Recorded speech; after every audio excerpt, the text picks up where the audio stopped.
Spending your hard-earned money on trading cards is always a bit of a dark forest, a murky water, especially when that product is at release. Is the product going to pump in value and you're going to get a great deal and then get nothing out of the box? Is the product going to absolutely tank and you're going to have no value left over of what you opened? Or is what you buy not nearly as popular and your friends aren't nearly as excited about your Aether Drift cards as you thought they would be? All of this is possible, and along with that, when you buy products directly from the manufacturer, you should expect a poor customer experience, you should expect things to sell out and not be available, and you should expect, well, just glitches, ways to skip the system, and people not following the rules. And I say you should expect this because, well, you're probably a Magic fan if you're on this channel. Hi, welcome to Hometown TCG. Make sure you hit the buttons down below because sub and like help a small channel like mine more than you can possibly imagine. But the Spongebob secret layer drop that just occurred the day of the recording of this video was an abject disaster. There were several flaws in the system. I want to do a free-flowing conversation about those flaws, what the damage of those flaws actually is, especially when you consider this involved universes beyond, and then I want to talk about why this is so important for regular fans like you and I, because as I'm sure you've noticed, I'm not a game store, I'm not really an online reseller, I'm just a guy in his basement who really likes cardboard and likes to play Magic. So all of that and more in today's video. I hope you guys enjoy, and without further ado, let's get into it.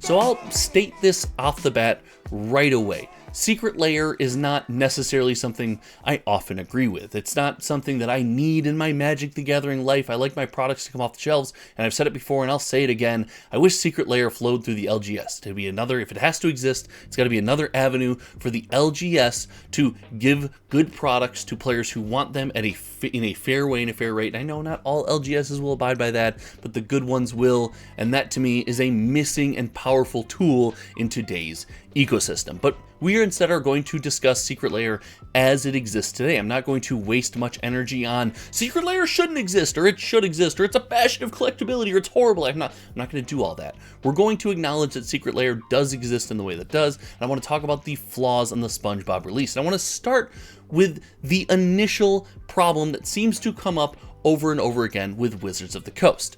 When I buy products directly from the manufacturer of that company, I expect a fairly smooth experience, especially from a company that has years and years and years of practice doing this, who have seen problem after problem and had opportunities to solve them one by one by one. But this Secret Lair release is indicative of a lack of care to solve those problems. More of, guess what? They're gonna buy it anyway. The Spongebob Secret Lair release came out to, let's just call it, extreme fanfare and fan interest. People like you and me waited in queues and were refreshing web pages to get our hands on this because, well, frankly, we just liked the cards. Whether you liked them, you thought there was some value, whatever it might be, we wanted this Secret Lair. And we were met with bug after bug after bug, the most problematic being the queue system. And now listen, I've advocated for Magic to be collectible. I think Magic has to toe the line of being the most and best played TCG in the entire universe while still having collectibles for people who want to attack Magic the Gathering from that angle. And for the most part, they do fairly okay. Save something like Sheoldred, most cards you can get a cheap copy of to play and an expensive copy of to bling out your deck or collect. I know people don't realize that blinging out your deck is collecting. Shh, don't tell anybody in 2025. But the Spongebob Secret Lair kind of encapsulated a bit of all of this, and the big problem of us being unable to get through the queue just to see and buy the cards was massive. If you weren't tuned in and ready to log onto the site immediately, ready to buy your product, well, you were met with a massive wait. And while this isn't itself a big problem because of the fact that, well, most popular products will implement some kind of queue system, the problem is you are misled. You are led to believe you will be able to, hey, I've added this to my cart, I've tried to go to checkout, oh, they're in my cart, I'll be able to check out once I get through this queue. That is not always the case. Often when you find your way through this queue, you will notice that 2 or 3 of the products you have wanted to get, the popular Secret Lairs, the popular drops, or the most sought after cards, have sold out. And you have waited all of your time for, well, the scraps, what happened to remain. And while this isn't everybody's experience, I have in the Discord that I'll link below some people that said, hey, I got through the queue in 15 minutes, it was super smooth. This is the overwhelming experience that happened to many of the people on our Discord and me, myself. And I would almost be okay with this. Listen, I would like some kind of reserve system saying, hey, if we're going to highly limit this, we're not going to print it to demand. Remember, we're going to talk about Secret Lair as it exists. We're not going to live in a fantasy land and just say Wizards of the Coast will do whatever we want. We're going to talk about it as it exists today. If they're going to do that, we need to know that on highly popular products, these things need to be A, vastly overprinted, and B, there needs to be some kind of limit and locking system to circumvent this feel bad of putting stuff in your cart, getting put in the queue, and then having stuff taken out of your cart. All of this is an emotional reaction. It feels bad for anyone trying to buy the product, but I could almost accept that without the notion of this queue system can just be paused. We saw Secret Lair go down today during the Spongebob release, and we were met with a message that says, hey, sorry, the queue is paused, things are down, the site is frozen, the queue will resume later today. This message left people with other things to do, people who had blocked out this time in their life, people who had been excited and craving these SpongeBob cards or whatever it might be. And I know that sounds silly, but listen, based on the interest, people wanted these things in their hands, and they were met with, well, you better wait around for an undisclosed amount of time while we try to fix stuff that we, frankly, should have seen coming. All of this happened while people were still checking out. While I was being met with your queue is paused and the system is down, I was getting messages from friends, channel members, and Discord members alike saying, hey, I got mine. It's all good. This differentiation just leaves the community divided. What puts us out on an island that makes us, not get our product? Let's let some of those through early. Is there a way to circumvent the product? There have been on previous layers, and I don't want to get too conspiracy, but it does seem like there was on this one. And all of this just creates a negative aura, a negative cloud around this release. And I will stress that this is extra important because this is a Universes Beyond release. I have been on the forefront of the argument that Universes Beyond shines the best when it comes to bringing someone who used to play Magic the Gathering or someone who has heard about Magic the Gathering but never taken the plunge or taken the next step into our universe. Universes Beyond, Lord of the Rings, Fallout, and yeah, even Doctor Who brought Magic fans back who hadn't played in 5, 10, and some even 20 years. These are massive upsides to Universes Beyond, and even if you don't like them, and personally they're not for me, I do love the idea that they grow our community, they help our outreach, and they bring people back into the fold. But when that experience of coming back into the fold is a wildly negative one and something that sells out and you never have the opportunity to get your hands on, well, it's all hands on deck to fix the problem, because this is a massive failure of Universes Beyond.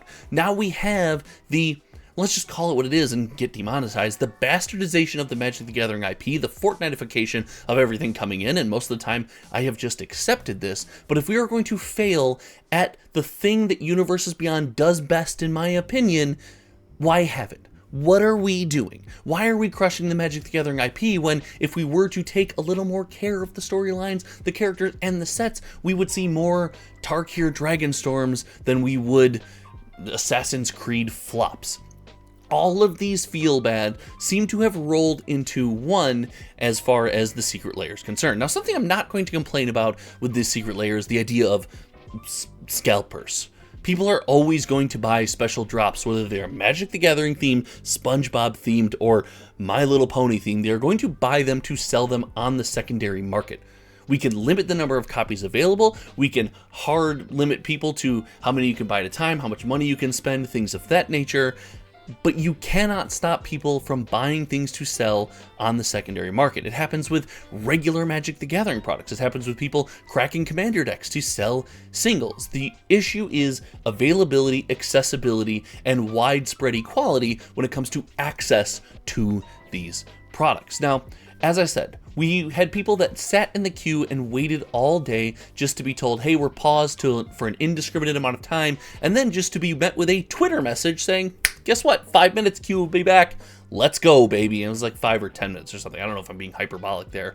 But it was very frustrating, infuriating to know that this queue would be back up, and then all of a sudden I had to follow Twitter, and I'm very plugged in. I have a whole basement of cardboard surrounding me, and I make YouTube videos. And I found this out from a Facebook message from a buddy Jim and a buddy Dennis of mine. Big shout out to Jim and Dennis for keeping me in the loop. But without that, I would have just been hoping and praying and probably wouldn't have looked back at that tab for some time. Without that, I would have missed out on this drop, and I can imagine that this message, this downtime into uptime, forced people to go back about their lives, go back about their day, and miss out on something that they planned for, they executed, and still didn't get their hands on. All of these feel bads can be avoided. I implore Wizards of the Coast and their design and development team to learn from these mistakes. And I'm not advocating for this as, oh, there's a snap your finger solution. It can be all be fixed. That's what I do for my day job. I am in software engineering, I am in technology, and I know these problems are wildly challenging. They are almost impossible sometimes to overcome, but never truly impossible. And when you have had this experience ongoing for some time now, the better part of a couple years, it is time to start deploying fixes. It is time to start making the experience better, or it's time to start reimagining the process of getting these cards into your fans' hands.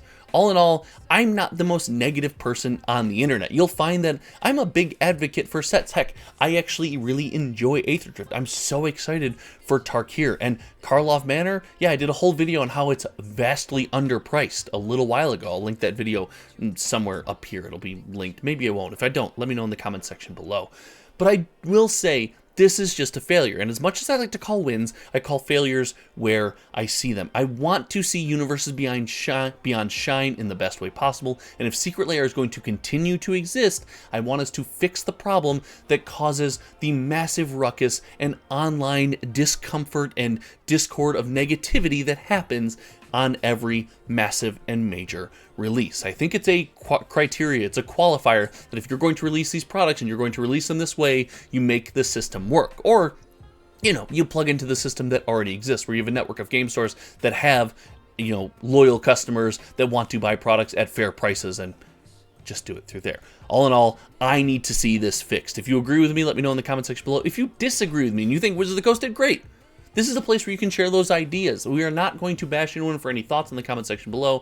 Feel free to let us know everything you think about the Spongebob Secret Lair and Secret Lair releases in general. Now, at the end of this video, I'm going to link another Secret Lair video that I made and talking about kind of the big wins of Secret Lair and things that I do like. So I'll put that here for anyone who's still around. And again, make sure you click those buttons, the sub, the like button, and if you want to go above and beyond, the channel membership button, so I don't have to pay for the server cost of Cardboard Finance, all out of my own pocket, where we track every single sold listing of sealed product from TCG Player for major card game releases. All right, that's my rant for the day. I'm going to go to bed before I get too upset, and thank you so much for hanging out. Until next time, you guys know me. My name is Josh, and we'll see you around. Okay, goodbye, everyone.